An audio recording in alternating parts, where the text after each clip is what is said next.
회피형들은 왜 중요한 순간에 결정을 안 하고 도망칠까요? 책임을 피하고 싶은 걸까요? 근데 오히려 정반대예요. 결정을 하지 않는 게 가장 안전한 선택이다라는 강한 믿음이 있어서 그렇게 하는 거거든요. 결정을 하지 않으면 최소한 현상 유지가 되니까요. 근데 오히려 내가 결정을 안 하게 되니까 상황이나 타인에게 통제권을 100% 넘겨줘 버리는 꼴이에요. 그러면 회피형의 경우에는 주변 사람들이 답답한 거 이상으로 본인이 더 손해일 수도 있겠네요. 그럼요. 원래 마주했어야 하는 게 10의 에너지라면 그거를 외면하고 밀어놨다가 회피했다가 계속 복리이자로 불어나가지고 나중에 진짜 미루다가 마주하니까 한 100쯤 되어 있는 거잖아요. 그쵸. 그러면 이제 또 못하는 거니까. 그러면은 이거를 좀 극복할 수 있는 방법이 있을까요? 그러면 오늘 우리 회피형 성향을 극복하는 방법에 대해서 같이 얘기 나눠볼까요? 좋아요. 일단 그게 궁금했어요. 회피형 성격이라는 걸 어떻게 좀 판단할 수 있어요? 그런 기준? 회피형 성향을 얘기하는 기준에는 두 가지가 있는데 첫 번째는 심리학적 기준. 우리가 흔히 말하는 애착 유형 테스트로부터 비롯된 회피형 애착을 줄여서 우리가 그냥 회피형 이렇게 이름 붙이잖아요. 근데 제대로 된 개념을 복구하면 회피형 애착. 회피형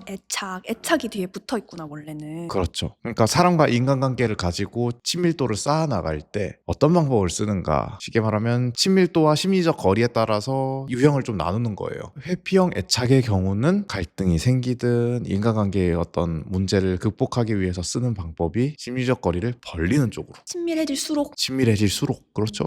갈등이 쌓이면 쌓일수록 심리적 거리를 벌리는 쪽. 멀어지고 싶고. 그게 이제 회피형 애착이라고 부르는 거죠. 그러니까 애착인데 애착은 착자가 붙을 착자잖아요. 애착 유형인데 어떻게 회피예요? 맞아요. 그게 그들의 모습? 그렇게 생각하면은 흔히 우리가 연애에서 싸우면 싸울수록 이따 얘기하자, 내일 얘기하자, 다음에 얘기하자 라고 하는 쪽이 여기에 가깝겠죠. 그게 친해지는 방식이에요. 그들이 친해지려고 하는데 뭔가 사건 사고가 생길 것 같아. 일단 멀어져. 두 번째는 인문학적 기준. 저는 이렇게 얘기를 하는데 인문학적 기준. 진짜 말 그대로 우리 실용적으로 우리 삶에 해당하는 얘기, 삶에서 우리는 일상에서 회피하는 게 되게 많아요. 사실은 회피형 애착이라고 딱 딱지를 붙여서 하나로 규정 짓기에는 사실은 우리 사람이라는 캐릭터가 되게 덩어리가 크고 복합적이거든요. 근데 그런 면에서는 저는 애착 유형 테스트를 해보면 회피형은 아닌데 회피하는 거 많아요.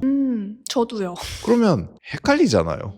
나 이거 회피하는데 나 회피형이야? 가 아니고 인문학적 기준으로 좀 확장을 시켜보면 내가 회피하는 주제라는 게 있어요. 예를 들면은 소통이라면 소통, 감정 표현이라면 감정 표현, 또는 이제 누군가와 새로 친해진다. 인간관계를 새로 친해지는 맥락에서의 또 회피하는 게 저는 새로 친해지는 거에 대한 회피가 있는 편이고 한 번 친해지고 나면은 회피형이 아니거든요. 약간 그런 것들, 또는 행동이란 맥락에서의 회피하는 사람도 있고 계획, 기획 이런 부분에서의 회피하는 사람들도 있고. 아니면 뭐 도전이라던가 과업이라던가 이런 것들도 회피할 수 있는 거리들이죠. 그렇죠. 그러니까 인문학적 기준의 회피는 우리 삶에서 주제가 있어요. 그 주제에 걸맞는 맥락의 경험을 내가 피하면 그게 회피형이에요. 그걸 해야 하는 맥락이 딱 깔리고 해야 자연스러운데 내가 그걸 안 하고 피하면 내가 회피하는 거다. 그렇죠. 그렇게 표현하니까 정말 많은 회피를 하고 살고 있겠구나라는 생각이 드네요. 그럼요. 그리고 그것도 사람마다 주제가 좀 다르고 한 사람 안에서는 주제가 대충 비슷할걸요? 내가 반복적으로 회피하는 주제가 있다는 말씀이죠. 회피하는 패턴이라는 게 있기 때문에 회피하는 주제가 정해져 있고, 예를 들면 저 같으면 몸을 움직이는 걸 좀 회피해요. 일상생활에서도 되게 사소하게 섞여 나오는 습관인데, 예를 들면 집안일을 할 때요, 저는 머릿속으로 복잡하게 기획하는 거는 오히려 회피를 안 하고 그러니까 오히려 집착에 가까워요. 저도 모르게 막 해요. 계속 해요. 이거 하면 저거 하면 되고 이렇게 순서 짜고 막 프로세스를 돌리거든요. 근데 몸을 움직이는 거는 좀 회피하는 편이에요. 그래서 프로세스를 짜기만 하면 잘 안 해요. 또는 몸을 움직이기 행동을 시작했어. 그래도 최대한 동선이 적은 방식으로 자꾸 일을 해요. 저기다 먼저 갖다 놓고 여기 와서 다시 이거 갖다 놔놓고 하면 되는데 왔다 갔다 하기 싫어서 여기서 다 한꺼번에 일을 처리해서 하는 방식으로 저는 하려고 해요. 그러다 보면 뭘 떨어뜨리기도 하고 뭔가 손가락이 꼬여가지고 막 힘들기도 하고 그런 거죠. 그래서 그렇게 사소한 방식 방식부터 주제가 크게 가면은 예를 들면 말하는 걸 회피한다고 치면은 이제 말해야 되는 순간에는 말을 안 하게 되겠죠. 근데 저는 말은 또 해요. 그런 게 주제가 딱 정해져 있어서 주제가 딱 타겟팅 되면 내가 어떤 거에 대해서 회피하나 좀 볼 수 있겠죠. 저도 되게 여러 가지가 떠오르는데 그냥 한 가지만 얹자면 저는 낯선 사람들이랑 같이 있을 때 저를 좀 드러내는 걸 회피를 좀 많이 하는 것 같아요. 저를 드러내면은 뭔가 좀 위험할 것 같고 그런 느낌이 들어서 저를 자꾸 숨겨요. 잘 안 드러내고 낯가리는 것도 있는데 그걸 넘어서는 어떤 회피의 행위라면 그런 게 있는 것 같아요. 그래서 이 회피형이라고 하는 주제를 조금 더 이해하시기 쉽게 회피의 여러 가지 면모를 한번 둘러보시면 좋을 것 같아요. 그러니까 회피의 다른 얼굴, 외면, 그 다음에 억압, 감정을 억누르는 거, 뭔가 참는 거. 그리고 우리 쿨병이라고 부르는 거 있잖아요. 실제로 안 쿨한데 쿨하게 보이려고 하거나 쿨하다고 스스로를 속이거나 또 뭐 속된 말로 정신승리 이런 말 하잖아요. 그런 거. 근데 이런 다른 면모들이 딱 드러났을 때 어떤 분들은 그럴 거예요. 이게 다 회피면 회피가 아닌 사람이 없잖아. 맞아요. 그거예요. 인간이란 되게 복합적이어서 애착 유형은 불안인 것 같은데 자기의 인문학적인 일상에서는 굉장히 회피를 많이 하고 계시는 분도 굉장히 많이 봐요. 근데 어쨌든 이렇게 생각하시면 좋을 것 같아요. 누군가한테 나를 표현할 만한 자리인데 표현 안 해. 왜 그럴까? 이건 생각해 볼 거리거든요. 그거 회피예요. 감정이 올라올 법한 순간인데 예를 들면은 남친이 바람 폈어. 근데 화가 나지 않아. 왜 화가 안 날까? 화가 꼭 나야 된다는 건 아닌데 제 말은 이거 한번 들여다볼 거리라는 거죠. 적절한 상황에 적절한 감정이 올라올 법한데 난 그거 안 해. 이 맥락에서 말할 법한데 그거 안 해. 이 상황에선 행동할 법한데 그거 안 해. 자꾸 미뤄. 그런 것들이 나는 이거 어떻게 해서 마주하지 않지? 그러면은 그 유형에 있어서만큼은 회피형 성향이 작동된 거예요. 단순히 내가 무언가를 안 한다라고 해서 무조건 회피다라고 할 수는 없겠지만 안 하는 게 내 맥락에 적절하다. 지금은 안 하는 게 맞겠어. 그럼 선택한 거잖아요. 그 회피 아니거든요. 근데 적절할 법한데 적절하다는 것도 외면하고 안 하게 되고 미루는 거는 회피죠. 그러면은 게으른 사람 혹은 우유부단한 사람과 회피하는 사람은 어떻게 다른 걸까요? 이렇게 생각하시면 돼요. 이걸 단순하게 그냥 말 한마디로 규정해서 결정은 무조건 해야 되는 거야. 인문학적인 기준에서는 그렇게 단순하게 얘기할 수가 없어요. 어떤 결정은 미루는 게 나을 수도 있어요. 근데 적어도 그 순간에 이젠 해야 될 것 같기도 한데 모르겠다. 미루면 어떻게 되겠지. 뭔가 자꾸 반복되는 건 본인이 알 거거든요. 그래서 제가 심리학적 기준, 인문학적 기준을 얘기한 이유가 심리학적 기준은 되게 전문가 입장에서 테스트지 몇 개 해가지고 거기다가 나를 규정하는 거고 인문학적 기준은 내가 좀 볼만한 거리거든요. 그게 내가 나를 개발시키고 나를 발전시킬 수 있는 관점들인 건데 그러면은 내가 알 거예요. 분명히. 내가 알 거예요 라는 말에서 조금 제가 힌트를 얻어서 게을러도 개운할 수 있고 내가 게을렀는데 찝찝할 수도 있거든요. 그게 좀 내가 회피를 했느냐 안 했느냐에 좀 힌트가 될 수 있을 것 같아요. 좋은 관점이에요. 내게 개운하고 내게 알맞으면 미뤘어야 하는 맥락 아닐까? 예를 들면 오늘 아침에 운동 나가기로 했어. 근데 아침에 일어나 보니까 몸이 안 좋아. 몸이 안 좋을 때는 쉬는 게 회피일까? 나가는 게 집착일까? 여기서 이제 인문학적 기준이란 얘기한 그 맥락이 좀 나오죠. 그 순간에 쉬었다고 해서 회피일까 이게? 나는 내려놓기를 하는 거잖아요. 유연해지는 거죠. 근데 반대로 또 이런 경우도 있어요. 이건 제가 자주 겪는 경우. 나가려고 하는데 몸이 찌뿌둥하고 아픈 것 같아. 그래서 안 나갔더니 그렇게까지 몸이 안 좋진 않아. 그러면 내가 몸이 뭔가 좀 안 좋고 찌뿌둥했다는 느낌 자체가 뭔가 회피적 반응이구나. 내가 알 수 있죠. 그래서 회피형이라고 하는 거는 회피형 사람이라고 딱 규정 짓고 그런 사람이 있고 아닌 사람이 있고 이렇게 생각하면 너무 경직적이고 회피적 패턴이 있다. 이걸 발견하자라고 하면 어떨까? 어떤 사람은 회피적 패턴이 너무 많은 사람도 있어요. 어떤 사람 되게 적은 사람도 있고. 어쨌든 오늘 주제는 회피형 인간처럼 보이는데 저거 정확하게 좀 보고 또 나도 어쩌면은 회피형일 수도 있는데 이거 어떻게 바라봐야 될까에 새로운 기준으로 한번 바라보는 눈을 가지면 어떨까 싶어요. 요즘 이렇게 회피형이라는 키워드가 되게 핫한 이유 중에 하나가 어떤 회피형이란 인간이 전혀 이해할 수 없는 종의 인간이라면 그럼 이렇게까지 핫해질 이유가 없다고 생각을 해요. 근데 모두 자기 안에서 내가 회피를 했던 경험들을 다 갖고 있기 때문에 또 그걸 극복했던 경험이라던가 아니면 그게 좀 극복이 힘들었던 경험들을 각자 갖고 있기 때문에 어떤 회피형 패턴이 많은 사람들을 보면 누군가는 분노를 느끼고 누군가는 저 사람들은 왜 저렇게까지 할까 이해가 안 가고 이런 일들이 발생한다고 생각해요.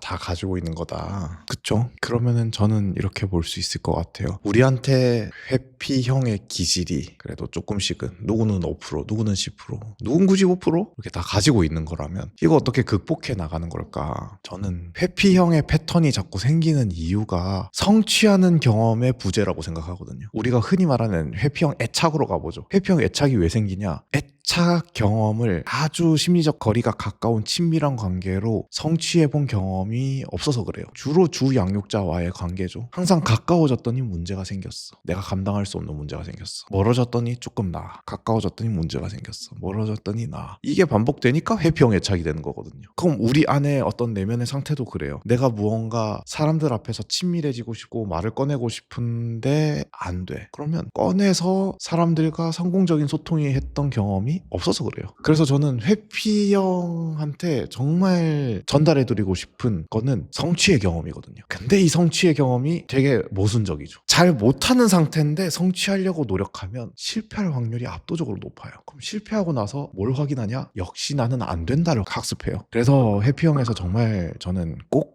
말씀드리고 싶은 것 중에 하나가 경험의 단위를 더 작게 만들기. 그래서 첫 번째는 일단 우리 앞에서 기준 얘기했잖아요. 이것도 회피일 수 있구나를 먼저 주소 찾기. 무엇을 회피하고 있는지를 내가 한번 잘 찾아서 그거 한번 잘 인식해서 구체화시켜 보기 하면, 두 번째로 이제 아까 제가 얘기했던 것처럼 경험의 단위를 작게 쪼개서 시도해 볼 수 있는 수준으로 작게 쪼개보는 걸 추천드려요. 예를 들면 어떻게 좀 쪼갤 수가 있어요? 이렇게 생각하면 돼요. 내가 생각했던 것보다 훨씬 잘게 쪼개야 돼요. 이 정도면 작은 건가요? 그거를 한 5번 반복하세요. 어떤 걸 쪼개면 되냐? 예를 들면 저는 아침 7시에 나가서 운동하는 게 제가 진짜 이루고 싶은 목표예요. 그럼 먼저 아침 7시? 라는 그 시간의 난이도부터 쪼개요. 아침 7시 어렵잖아요. 그러면 내가 가장 운동을 하기 쉬운 시간이 언젠가? 그때 나가서 운동하는 것부터 시작해요. 이런 식으로 난이도를 쪼개는 게 있고, 또 하나 운동을 한다를 하지 말고 더 쪼개서 운동하러 나가는 게 목표다라고 하고 나가는 것만 해요. 잠옷을 입어도 되니까 집 앞에 현관문 나가고 잠옷 입고 슝 나갔다가 닫고 들어오는 거, 일단 그거라도 그런 식으로 쪼개서, 또는 공간을 쪼개기, 방금 공간 쪼개기도 된 건데 현관문 앞에 나가서 신발이라도 신기, 이런 식으로 돌아와서 소통의 맥락으로 들어와 보면, 소통의 맥락에서 많은 분들이 소통이라고 하는 경험의 단위가 생각보다 크다는 걸 잘 몰라요. 소통도 쪼개야 돼요. 둘이서 예를 들면 30분 할 대화면 5분짜리 대화로 먼저 해봐야 돼요. 그것도 모르겠으면 티키타카가 예를 들면 20번 30분 왔다 갔다 해야 되는 거면 일단 5번 왔다 갔다 하는 거 안에서 내 감정 표현해보기, 그동안 못했던 표현들 티키타카 5번 안에 하기, 그리고 5번째는 반드시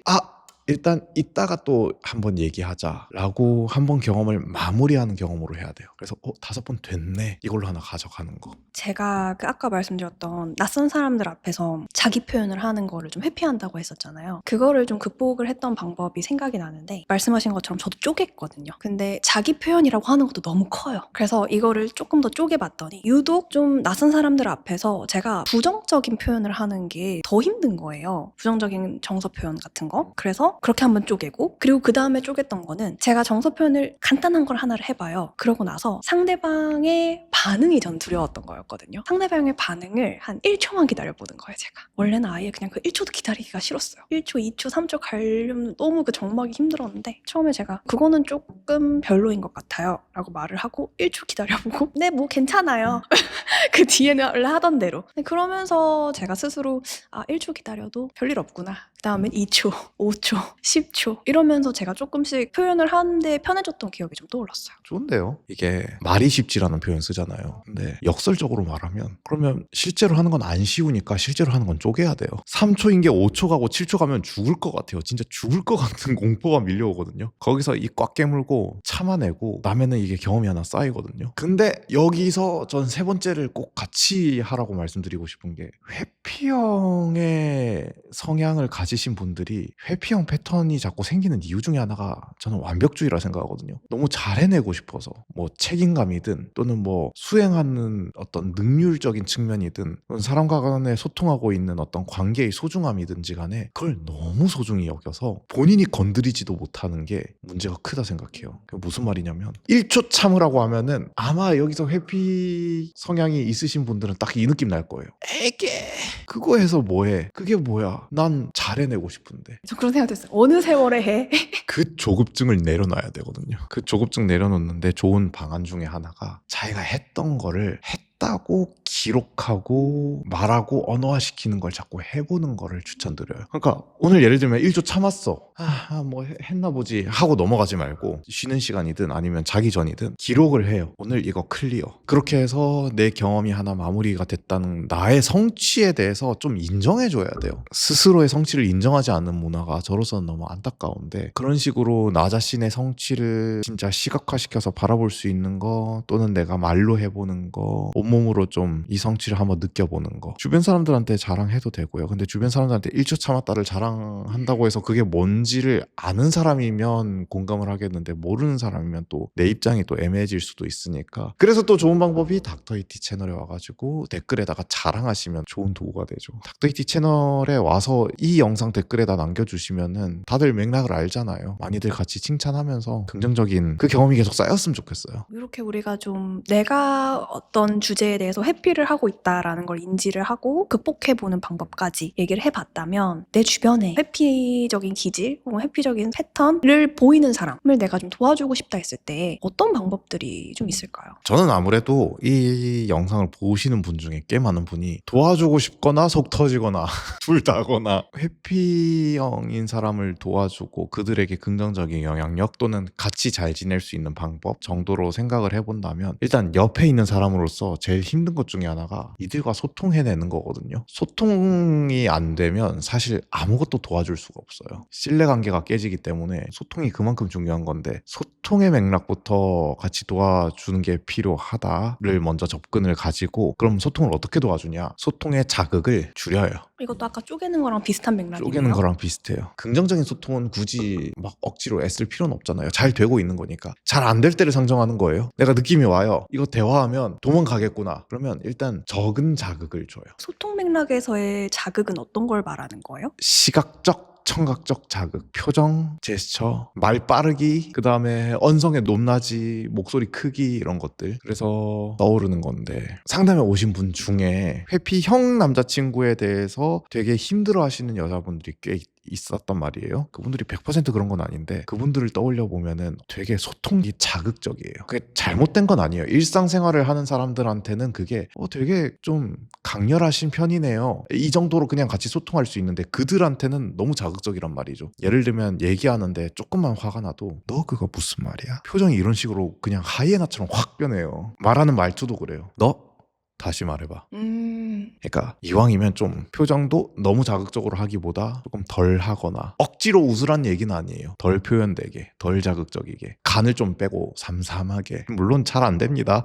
저도 알아요. 근데 굳이 도움이 된다면 이게 도움이 돼요. 그럼 제가 안 시원한데요? 그럼 모아주는 게 아니죠. 본인이 시원하려고 하는 거지. 어쨌든 이런 게 그들한테 좀 도움되는 패턴이어서 조금 대화에 임하려고 나올 거예요. 그러면 환경을 안전하게 만들어주는. 그렇죠. 아마 학습이 돼 있을 거예요. 그런 자극에 도망가기가. 그래서 좀 적은 자극으로, 도망가기에는 자극이 적은데 긴가민가한 상태로 대화를 이어나가게끔. 그래서 소통 시간을 쪼개는 것도 좋은 방법이에요. 긴가민가하게 하는데 1시간 동안 하면은 하고 도망가거든요. 그러니까 1시간 할 거리를 한 20분, 20분 할 거리를 한 5분 해서 아까랑 똑같아요. 쪼개놓고 나중에 늘려도 되거든요. 일단 쪼개서 소통하기. 내가 10문장 얘기할 거였으면은 그냥 3문장으로 일단 얘기하기. 그렇게 해도 돼요. 회피형들은 그렇게 해도 돼요. 10문장이면 제 마음이 표현이 안 되잖아요. 거기에 강박을 가질 때가 아니고 3문장만 표현해도 그들은 자극적이란 말이에요. 그래서 일단 그 정도 표현해도 어떤 본인 내면에서 뭔가의 센스가 작동이 될 거기 때문에 그렇게 해보기. 그러고 난 다음에는요? 그러고 난 다음에는 경험을 잘 마무리를 해야죠.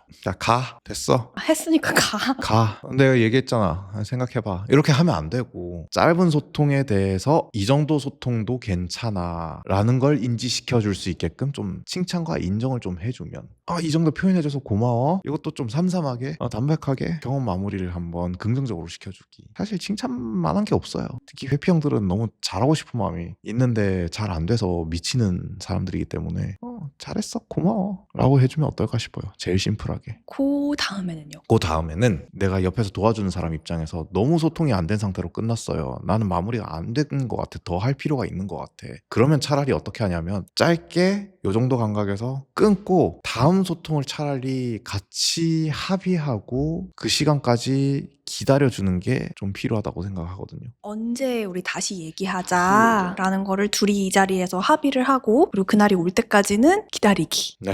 회피형은 아마 처음엔 되게 소극적이겠죠. 합의하는 거에 대해서 낯설고, 그리고 옆에서 도와주는 사람이 특히 불안형 성향이 더 강하면 몰아붙이고 싶은 분위기가 되겠죠. 예컨대 우리 다음에 언제 얘기할까? 근데 가서 보자. 아니, 가서 보는 게 아니라 지금 정하자고. 또 어떻게 될지 모르는데. 아니, 그래도 정해야지. 아니 그러니까 어떻게 될지 모르잖아. 모르니까 정해야 되는 거지. 가 아니고 너가 말한 그때 가서는 언제쯤이야? 한 다음 주쯤이면 괜찮아? 다음 주쯤이 될 수도 있고 다음 주쯤이면은 뭐 그치. 그럼 다음 주는 내가 좀 저녁 시간에 바쁜 시간이 많아서 한번 얘기하게 된다면은 수요일에 딱 얘기하면 괜찮을 것 같아. 어때? 나도 정확히는 어떻게 스케줄이 될지 모르겠긴 한데 그래? 그러면은 너가 수요일에 일이 생기면 얘기해줘. 일단 수요일로 알고 있을게. 알겠어. 갸우뚱 하면서 따라가게 되는. 알겠어 하면은 빨리 그냥 오케이 하고 그냥 넘겨야 돼요. 하는 거다 하면 안 돼요. 그냥. 회피형들은 처음에 의심이 진짜 많을 거예요. 고마워하는데 고맙기는 너가 평소에 하는 모습 봤을 때는 나 또 속으로 엄청 한심하게 생각하고 있겠지 하고 의심한단 말이에요. 근데 그 의심이 확신이 되려면 다음번에 하자 전까지 잘 지내는 모습을 보면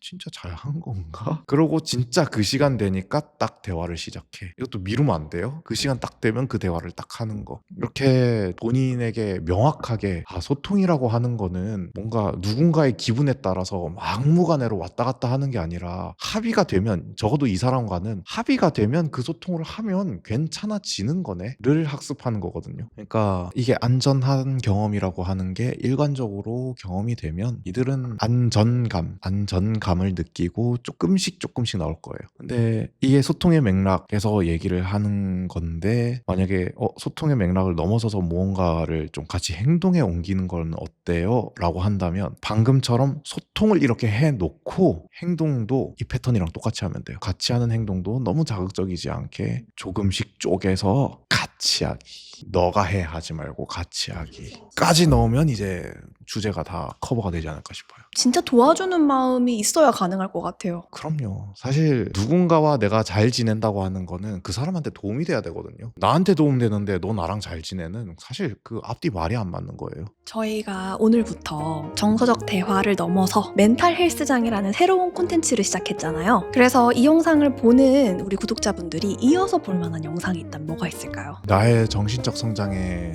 좋은 거는 뭐니 해도 좋은 사람이거든요. 그래서 내 곁에 꼭 둬야 될 사람의 유형 3가지 편을 제가 추천 영상에 띄워놓을 테니까 한번 같이 시청해 보시면 도움 될 겁니다.